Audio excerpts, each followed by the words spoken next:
missions where I shot in. First 3 were what we call milk runs, wasn't much going on. On the 4th mission, we were being briefed that you have to bail out, fall as far as you can before you open shoot, because Americans had shot a German out of his chute. We'd send an apology into Berlin, but we had not received an answer. And that was the message we gave us. We had a target that said Yugoslavia railroad yards. B-17 has 10 men, by the way, and 13 50 caliber machine guns. We were flying that day at 25,500 feet. That's up there. It was a lead bomber. Approaching the target, I spotted a German fighter plane, WWII low at 5 o'clock. It's out of range. I got over the intercom and made that message. There's complete silence. There's complete silence on the plane. There's no talking such as that. Well, as I was tracking that plane out of range, there's an explosion up front of the aircraft, which I didn't pay attention to at the time.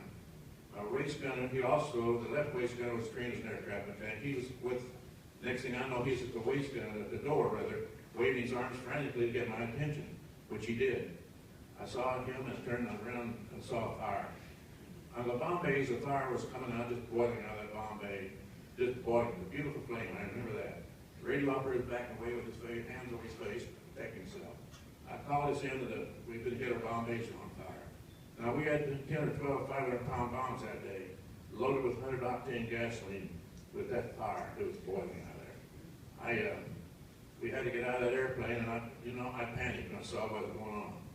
I had a flak suit. I tried to get off. I couldn't get that flak suit up because I was drawing my hands across the snaps, doing nothing. I backed up against my 50 caliber and looked at the fire, and I thought, I'm dead, but I'll never know what hit me. All at once, my mind cleared up. I did everything right, got the flak suit off, put my parachute on, walked over to the door. Waist gunner standing there. He didn't kick the door. I had to move in. I kicked the door. And he got back in the door and held onto it. And all this time, I'm off altitude, 25,500 feet, and oxygen gets in a hurry.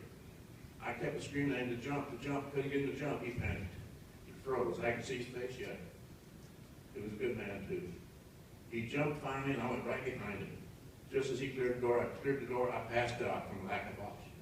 Just a few seconds, I would not have made it. I found out later from a friend of mine, told me that we had lost a wing. I said I wasn't there when that happened. But anyway, I fell, I judged 15 to 20,000 feet where I came to. And I was coming through the sky like a dream. I got down the oxygen, and I got on my back, pulled my ripcord, chute open, and over the foothills of the Alps, that chute was going way out like this. That was my first and only jump, by the way. And I'm fighting that chute, trying to keep it straight. But at that time, here come 2 German fighter planes, WWIIs. I'd say it's about 300 feet off from him. I saw the lead pilot. I waved at him, he waved and went on. They could have shot me on the chute and I'll never know the difference. Someone's good people over there yet. But anyway, when I got on the ground, I broke an ankle. I must knock myself out. The fellow that reached, got me to Yugoslavia, this partisan country, and he took me up to a building. And while I was there, there's young people. They wanted to know if I was English or American. I told them. They was all excited about that. I have an escape kit, and that escape kit is a chocolate D-bar, and I give that to kids. I want to be friendly. But anyway, shortly thereafter, 2 men came up in the Knox cart. Had what the white armband with the green land watch, it says. And they put me in the Knox cart. Before they took me down out of the hills, the 3 of these 2 of the people, the fellow that picked me up, went off to the right, was talking. I thought maybe they're going to get me out of here. I didn't realize my ankle, I had a small break. But anyway, they took me down out of the mountains. And every house that come through, people give me a jigger schnapps, 5 of those. I said, no more. No more. And when you get captured, just name, rank, and serial number. What you're supposed to give, if this, you can handle that. I've heard a lot of stories, but anyway, I won't go ahead and tell you that. That's so much I can tell you. But anyway, they brought me out of the mountains, and they took me to this village, and the people there waiting on us. And they took me up the incline. There was a brick building. Above the door was a big swastika, 3 foot diameter. I knew then I was a prisoner of war. Anyway, they moved me out of there. Long story short, I went to Graz, Austria hospital. They put me in a cast, a leg, a walking cast in my leg. Took me up to the room, and there's about 16 other Americans in there. As I walked in, above the sign, it said Kriegsgefangenen. I didn't know what that was, but I found out. Prisoner of war. They had the British Empire people on my left, way down the hall, Americans, and the next to us was Russian prisoners. But while I was there, my radio ball turret gunner was there, and he bailed out. He broke his collarbone. He thought he hit the tail of the aircraft when he bailed out.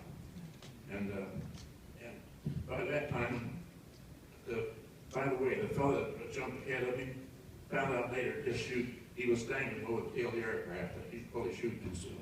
That's where he died then, obviously. Well, in there, way at the top of my waist gunner, ball turret gunner, and there's more pilot than the tail gunner. The pilot was blowing out the aircraft. The tail gunner, instead of going out the tail hatch, he went up the main hatch and got strapped on his buddies. But they weren't there long. They left us. But anyway, I wound up we had 2 nurses and a French doctor, 23-year-old. We didn't ever see him, never. I wound up helping the fellows in the best I could. I could walk around. I stayed there for about a month and a half. They moved me to Frankfurt, to Germany for interrogation. And the German officer told me that day, the 6th of June, 1944, told me the invasion was on. My concern was, how much am I going to put up with? How much can I stand when they started interrogating? Name, rank, and serial number.